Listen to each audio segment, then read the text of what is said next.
Most rulers defend their capitals. He burned his. When the invading empire began its march toward the Ethiopian highlands, they believed they were advancing toward inevitability. Their officers were trained. Their rifles were modern. Their emperor expected submission. Across Europe, the narrative had already been written in their favor. Africa was to be divided, territories mapped, flags planted, but Ethiopia was not a blank space on a map. It was an empire with memory. As reports arrived that foreign forces had crossed deeper into the highlands, anxiety moved through the capital like a quiet wind. Markets softened. Conversations shortened. Messengers arrived breathless from distant outposts. Inside the royal court, the atmosphere was different. There was no panic, only calculation. Generals laid out terrain maps carved from experience, not paper. Advisors spoke of supply routes and elevation advantages. Priests spoke of legacy. Elders spoke of history. The emperor listened more than he spoke. He understood the enemy's mindset. They believed power was measured in visible conquest. Cities captured, palaces occupied, flags raised above rooftops. They believed taking the capital meant breaking the spirit. So he asked a simple question. If they reach the city, what exactly do they win? No one answered immediately, because the answer was uncomfortable. They would gain shelter, supplies, political symbolism, psychological dominance. The capital was more than infrastructure. It was pride made visible, and that was precisely why it could not remain. The decision was not made in rage. It was made in clarity. There would be no siege, no dramatic last stand within stone walls. Instead, there would be movement. Families were quietly relocated under military escort. Sacred artifacts were transported under guard. Food reserves were removed or destroyed. Wells were secured. Livestock driven into remote valleys. Nothing useful would remain. Then came the final order. Torches, not chaotic flames, controlled fire. Smoke began to rise before the invading army was even within sight. Roofs surrendered first. Timber cracked under heat. The skyline of the capital dissolved into ash. Citizens watched homes burn with a mixture of disbelief and grim understanding. The emperor stood elevated above the city. His expression did not betray hesitation, but this was not easy. Every flame represented sacrifice. Every collapsing beam represented history. He knew he would be remembered for this moment, either as a visionary or as a ruler who destroyed his own legacy. But leadership is not about comfort. It is about survival. Days later, the invading army reached the outskirts of the capital, expecting resistance. They found silence. The foreign general rode forward slowly, boots stepping onto blackened stone. No cheering crowds, no surrendering officials, no treasure halls, only smoke. He surveyed the ruins with disbelief. The victory he had imagined no longer existed. There was no infrastructure to occupy, no supplies to seize, no symbolic triumph. The emperor had removed the prize, but this was only the beginning. Without a functioning capital to support occupation, the invading army was forced to stretch its supply lines across unfamiliar terrain. Every mile deeper into the highlands increased vulnerability. The Ethiopian mountains are not welcoming to the unprepared. Sharp ridges, narrow passes, sudden drops, unpredictable weather. An army built for organized advancement found itself navigating terrain that erased formation advantages. Ethiopian fighters did not engage in open spectacle battles. They observed, they waited. They struck precisely where the enemy felt secure. Ambush replaced confrontation. Night raids replaced daytime clashes. Supply wagons vanished. Communication routes were cut. The invading general, once confident in swift dominance, began waking before dawn to study reports that grew increasingly troubling. Morale was slipping. Food rations were shrinking. Confidence was thinning. The psychological advantage had shifted completely. The emperor had understood something fundamental. Modern weapons mean little when the battlefield refuses cooperation. Months passed. The invaders controlled territory on paper, but not in practice. Every attempt to establish stability was undermined by terrain and resistance. Meanwhile, Ethiopian forces grew more confident with each successful maneuver. The capital, though destroyed, had served its purpose. It had denied the enemy momentum. And momentum in war is often everything. The foreign command began to reconsider its position. What was meant to be a demonstration of imperial strength had become an expensive lesson in underestimation. Negotiations were proposed not from a position of superiority, but from exhaustion. When the emperor entered diplomatic discussions, he did so without visible triumph.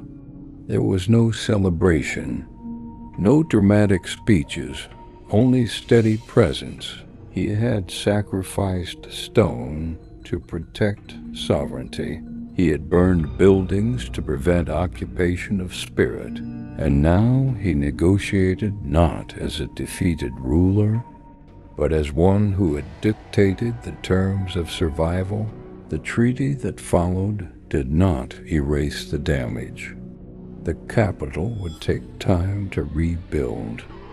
Families would remember the smoke. The skyline would not look the same for years, but Ethiopia remained independent. The invading empire, forced to retreat strategically, had learned a costly truth. Not every victory is found in capturing walls. Sometimes victory is found in refusing to let those walls define you. History often celebrates conquest, but this story is about denial. It is about understanding that leadership sometimes requires sacrifice that appears destructive in the present, but proves protective in the future. The emperor did not burn his capital out of desperation. He burned it to control the outcome, and that distinction changed everything. The city would rise again. Stone can be replaced, timber can be rebuilt, but independence, once surrendered, is rarely restored without blood. The smoke that once rose over the highlands carried a message. Far beyond the battlefield, Ethiopia would not kneel, not for fear, not for pressure, not for empire. And sometimes the most powerful move a ruler can make is removing what the enemy believes they have already won. The burning of the capital was not the climax, it was the opening move, because what the invading empire failed to understand was that Ethiopia was not defending territory, it was defending continuity. The capital had always been symbolic. It represented dynasty, faith, sovereignty, and endurance. But the emperor knew something deeper. Symbols can be weaponized. If the invaders occupied the capital intact, they would parade through its streets. They would take photographs. They would send messages back to Europe declaring victory. The psychological damage would travel faster than bullets. So he removed the stage. When the foreign armies stood in the ashes, their victory narrative collapsed before it could begin. But burning a capital comes with risk. Internally, doubts began to circulate. Some nobles questioned the decision in private chambers. Some elders wondered if the emperor had gone too far. Merchants feared economic collapse. Families feared permanent displacement. Leadership is never challenged only by enemies. Sometimes it is tested by your own people. The emperor understood this. He began visiting temporary settlements personally. He did not travel with grand ceremony. He moved quietly through relocated communities. He listened to mothers. He spoke to elders. He reassured soldiers. His message was consistent. We sacrifice now so that our children are not subjects later. This stabilized morale. Meanwhile, the invading army faced growing strain. European military doctrine relied on structured occupation. Establish control, secure supply lines, establish administrative centers. But there was no administrative center left, no central warehouse, no usable palace, no infrastructure to convert. The highlands became the battlefield. Ethiopian fighters adapted quickly. They understood terrain the way scholars understand books. Every ridge offered observation. Every valley could conceal movement. Every narrow path could become a trap. The emperor's generals shifted strategy from defense to disruption. Instead of confronting the army's full strength, they targeted its rhythm. Supply caravans disappeared. Bridges were sabotaged. Scouts vanished. The invading general began issuing stricter discipline orders. Patrols doubled. Camps fortified. Movement slowed. But slowing movement in hostile terrain increases vulnerability. Months passed. The foreign troops grew fatigued. Disease began spreading and damp highland conditions unfamiliar to them. Morale dipped sharply. Letters sent back home became cautious rather than confident. Reports no longer spoke of swift triumph. They spoke of complications. Back in Europe, political pressure mounted. Resources were finite. Public perception mattered. The emperor understood geopolitics as well as battlefield tactics. He instructed his envoys to quietly communicate resilience to foreign observers. He allowed word to spread that Ethiopia was not collapsing.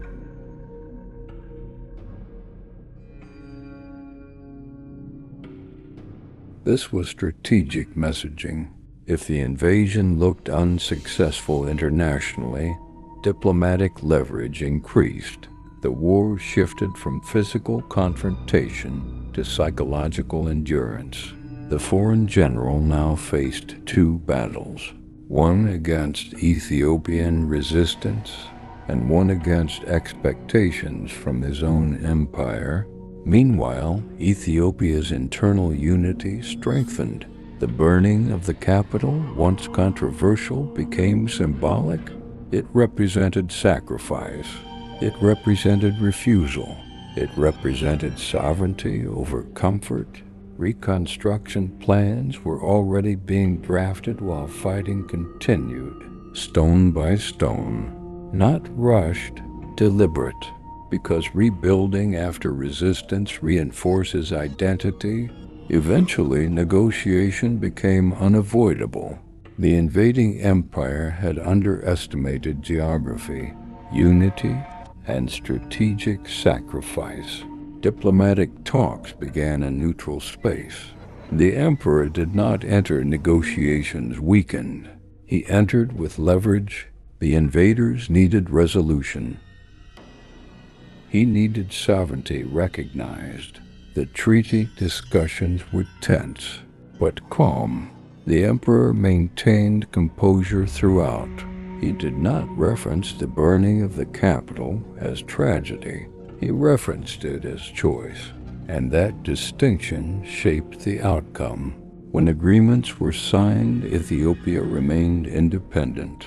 The empire that expected submission had been forced into acknowledgement. The capital would rise again. It would not be rebuilt as it was. It would be rebuilt stronger, because destruction under your own command carries different weight than destruction imposed by others. History remembers conquest loudly, but sometimes the most powerful victories are quiet. No dramatic battlefield charge, no cinematic final duel, just calculated sacrifice, strategic patience, and unshakable resolve. The emperor who burned his capital did not do so out of desperation. He did it to control the battlefield. He understood something timeless. Power is not always about what you hold. Sometimes it is about what you are willing to let go. And that lesson echoed far beyond Ethiopia, because from that moment forward, invading powers knew something new. Ethiopia would not kneel, even if it had to burn before it bowed.